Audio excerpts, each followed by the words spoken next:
We continue our look back at the 2022 Kutztown Folk Festival. While I was there, I had the opportunity to record our good friend Patrick Donmoyer give, this was part of a larger presentation that he was giving on powwowing, which went on for like 45 minutes. But I recorded this clip of him telling a firsthand account of a powwow incident. I know that a lot of you are really interested in this aspect of our culture, powwowing, our folk healing practice. Not every Pennsylvania Dutch person does it, uses it, believes in it, but there is a large percentage of our population that do, of course. If you'd like to learn more about powwowing, Patrick has written an excellent book, which I will put in the show notes down below, a link to where you can get a copy. And then you can learn a lot more about the practice and the tradition. But in the meantime, enjoy this snippet from Patrick's presentation on powwowing among the Pennsylvania Dutch from the 2022 Kutztown Folk Festival. Max good. For instance, who lives locally, who powwows, he told me that he learned from a woman, but he told me that the most important thing was that in his line of teaching, it was important for a man to treat a woman, for a woman to treat a man, because he says it's more effective. Now, oftentimes what you're going to find is that in powwowing there's this sense of reversal that takes place, especially the removal of illness, because the belief was that illness was often caused by some form of a spiritual entity or something like that. So any action of reversal was thought of as being particularly helpful. And I think that's part of it, but I also think that the good thing about the fact that it's taught that way means that you have an equal number of men and women in the practice. Obviously, if you come from the portion of the practice where a man has to learn from a woman, that means that a man can't be a sexist. He has to be able to learn and humble himself and vice versa. So I think really it gives a broader community context for how these traditions are passed on, recognizing that it takes all kinds of people in order to keep these traditions going, in order to learn, in order to put them to use. And I think of it as being a positive thing, even if we don't know precisely where it comes from. It may just be coincidence that ancient cultures used the same kind of trajectory, but it's probably not a coincidence. We just don't know how it got from point A to point B. Another question I saw over here. Yeah. The difference between a brockerai and a hexerai. Okay, sure, fantastic.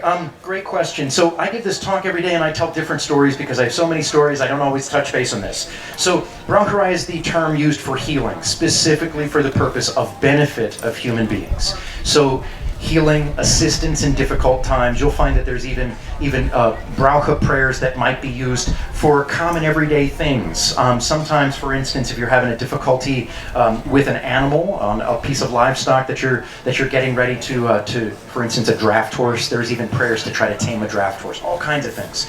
So this is pretty common. Veterinary uses as well. So brauche or powwowing typically involves the benefit of other people for a positive outcome.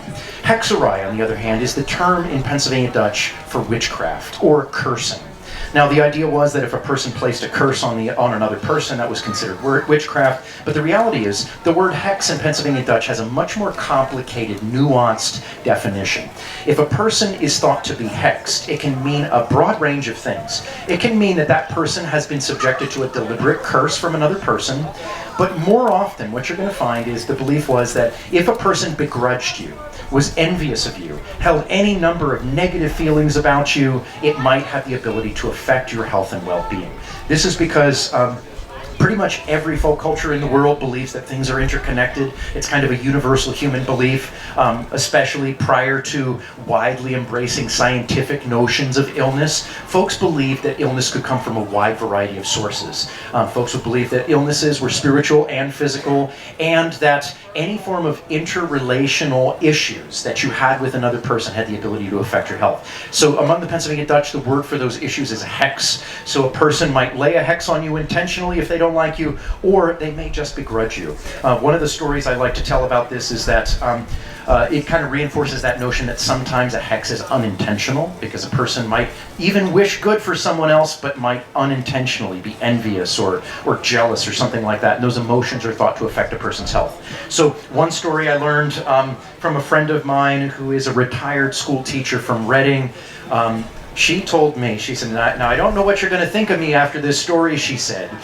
She was a very educated person. She was a little self-conscious telling the story. And I said, please tell the story. And she said, when I was a child, she said, my family believed that I was hexed. And I said, no, why was that? And she said, she had suffered from an unidentified developmental disorder from the time that she was an infant up until just after the age of 3. She wasn't able to talk. Her motor skills were totally off. She could not walk. She struggled to crawl. Her crawl was asymmetrical. She would often be shuffling sideways and struggled to do even the most basic things that kids often do by the age of 1. So by the age of 2, her parents realized that there were some things that were maybe perhaps developmentally different about her, and they sent her to doctors for all kinds of diagnostics. This would have been in the late 40s, early 50s, if I'm estimating correctly based on her age. She told me that the doctors basically said, yeah, she has some form of a developmental illness, they told her parents, but they didn't know what it was. And they said, we're going to have to observe and just wait and see. They said sometimes these things have a tendency to go away on their own and things solve themselves, but if not, we will continue to address the situation. But right now, they said she is perfectly healthy in her body. There's nothing wrong with her that the doctors could see. Well, it happened that by her 3rd birthday, her parents were a little nervous. They were worried that if they didn't find some way to mitigate this issue, that she just might not catch up to her peers and might have a very difficult life. So they consulted a woman who lived a couple blocks down the street in Reading, and this woman was known locally as a Braucherin. Braucherin is the word for a female practitioner of Braucherei. And this woman came over and immediately took one look at the child after walking in the door and said that your child has been hexed. And the parents were horrified because they figured there might have been some natural cause for this. But the Braucherin said, well, actually, it may not be exactly what you think. She said, hold on, slow down a little bit. She said, so your child has a hex, but it could be any number of different things. She says, I sense that there is something wrong that has attached itself to the child. And she said, is there some object that she clutches, that she holds close to her, that she keeps with her? Because she said, I believe that's the source of whatever is causing the problem. And the parents were just totally bewildered because they said, well, we don't know. And she said, come on, is there something? There's got to be something here. And finally, they said, well, she has this stuffed rabbit that she never wants to let go of.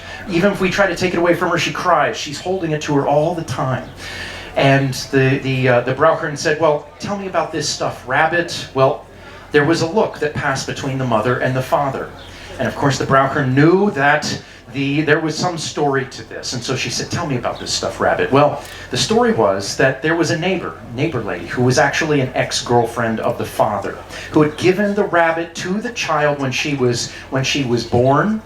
She meant well. She wanted to give a gift because she was close to the family, but she still harbored in her heart this jealousy because she wished that she had married the father of the child, that she had been the mother. She really wished that this child had been her own child. She didn't have any children of her own, and she was jealous. So the Braucherins explained that this was the source of the hex, that it wasn't intentional. It was something that had happened accidentally, even when the woman meant well to give this rabbit. She had inadvertently passed along all those negative emotions that she had been harboring for all those years.